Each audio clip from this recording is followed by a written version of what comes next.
আসসালামু আলাইকুম এভরিওয়ান।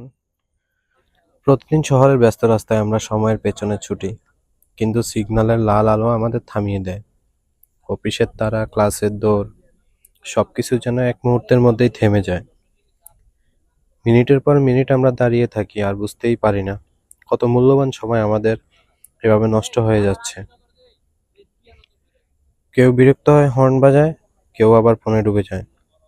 তবু এই থেমে যাওয়া মুহূর্তগুলো আমাদের একটাই শিক্ষা দেয়: সময় হচ্ছে অমূল্য, আর জীবনে কখনো কখনো দাঁড়িয়েও থাকতে হয়, অপেক্ষা করতে হয়। হয়তো সিগন্যালের এই অপেক্ষাটাই আমাদের মনে করিয়ে দেয়, সময়কে যারা মূল্য দিতে জানে তারাই এগিয়ে যেতে পারে।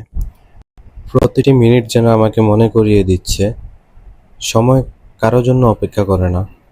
আমি চাই বা না চাই, সময় তার গতিতেই এগিয়ে যায়।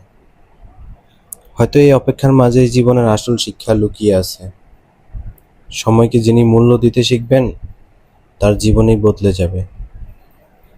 গাড়ির হর্ন, মানুষের ভিড়, সবকিছুই চলছে নিজের নিয়মে, কিন্তু আমার সময়টা আটকে আছে এই লাল বাতির নিচে। সবশেষে একটাই কথা, যে সময় কারোর জন্য অপেক্ষা করে না, সময় নিজের গতিতেই চলতে থাকে।